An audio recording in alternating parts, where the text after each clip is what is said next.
Our manifesto proposes a new social, political, and economic order that represents a radical departure from a state system that serves the interests of predatory governing elites. Thus, our government shall install an inclusive governance system that incorporates all stakeholders, civil society, the organized labor, youth movement, women's group, professional bodies, the media, Nigerians in diaspora, and so on and so forth. The continued dialogue between governments and this critical mass of the population is the needed driver to push for a regime of good governance. This dialogue will create the unity of purpose to confront manifest and potential obstacles to good governance. Obstacles such as official corruption, widespread insecurity, youth restiveness, social inequality, energy inequality, gender discrimination, ethnic and religious divide, climate change, national economic vulnerability, and infrastructure deficit, etc.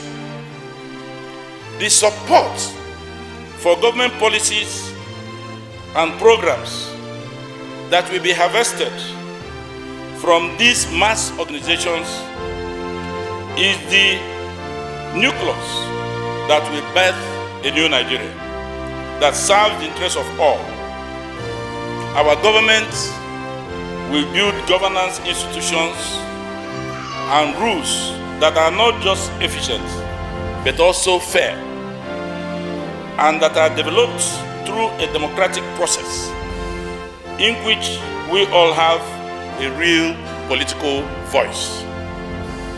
We shall insist on the democratization of economic opportunities, the social betterment of the people, and a strong social welfare system for the good people of Nigeria. Thus, this manifesto entitled Our Path to Unity, Peace, and Progress. It addresses cross-cutting issues of democratization, national security, economy, development, infrastructure, governance, women development, and youth development. It represents a broad policy roadmap on the basis of which our government shall proceed to locate Nigeria on the path of national transformation, restructuring Africa's largest democracy. In the immediate period preceding independence, all projections by experts and laymen alike were unanimous that Nigeria was in no time going to emerge as the numero uno of Africa and black nations, considering its abundant and rich land full of choice natural resources, all-season element weather, and a cultured people reputed for their proud histories, hard work, resilience, and penchant for excellence and achievement. That this dream has remained largely unfulfilled owes much to the collective failure to manage our diversity and use it as an asset rather than a liability. Our failure to create a nation out of the mosaic of ethnic, languages, and religious groups that make up the country that our failure to understand and reconcile our differences and inevitable conflicts that arise therefrom. Our major task as a government will be to change the story.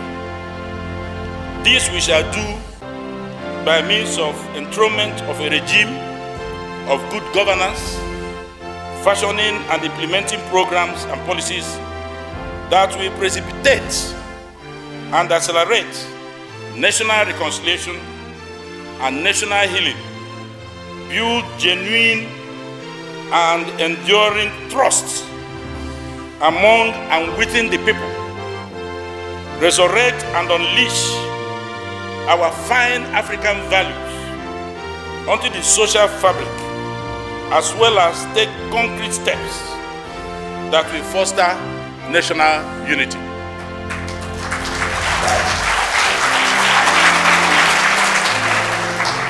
To achieve this, we shall establish a commission for national reconciliation and national healing with the task to identify, document, and amicably resolve all issues and conflicts between and among Nigeria's people's groups. The traditional institutions shall be strengthened, and traditional, natural, and community leaders will be given definite roles in conflict management and dispute resolution.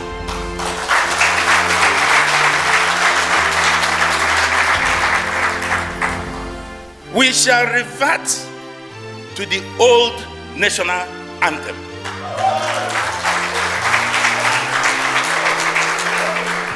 Because both in content and essence, it is much more fitting and encompassing of our diversity and burning desire to achieve unity, integration, and progress.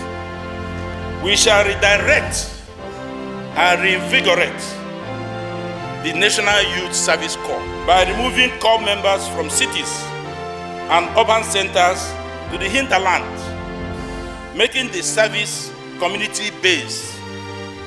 Corps members, both male and female, shall also be subjected to a 6-month compulsory military training. And subsequently, most of them will be posted to policing and other law enforcement security-related duties. National security. Achieving our desired goal of a united, progressive, and prosperous Nigeria is largely predicated on the safety and security of our people and the nation. Sadly, our nation is currently under security threats of different kinds and dimensions, which have the capacity of not only derailing our march to prosperity, but threatens our corporate existence as a nation. Our government will place high premium on the urgent need to safeguard and protect the lives and property of citizens with the requisite political will and policies. To this end, we will deploy both kinetic and non-kinetic approaches to urgently address the security concerns in our country, and for the short time, immediate times, and for the future. Our approach in this direction will lie in identifying the drivers of the various forms of insecurity. in the country and taking necessary steps through legislation, policy decisions, programs, projects, dialogues, etc. to address them. We will immediately commence a total overhaul of the entire security architecture in the country to enable us to implement defense and strategic policies capable of addressing emergent security threats and challenges. This overhaul will lead to urgently needed reforms which previous governments have shielded away from. As your Commander-in-Chief, I will be leading these efforts from the front.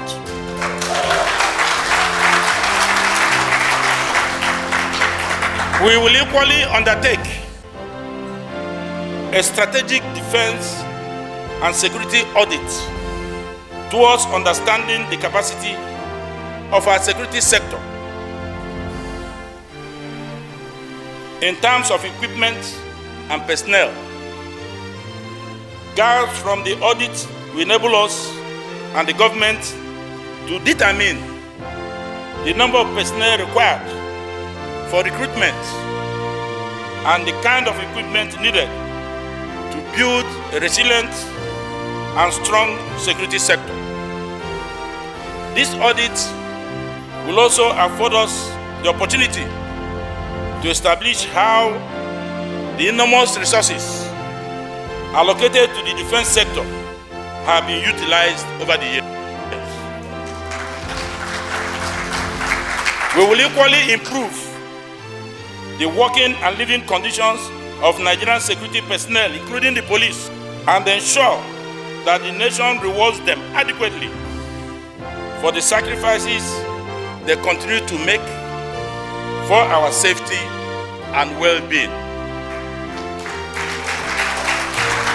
Also, our reforms will include the establishment of a veteran reserve pool through a legislative framework that enable us to draw from the capacity of our retired security personnel.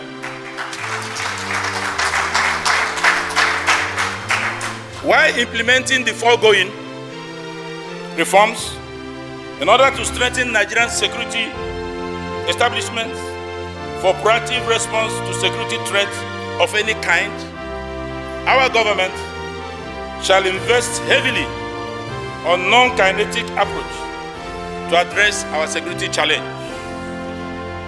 This approach concentrates on the socio-economic context that nurtures crime and deviant behavior.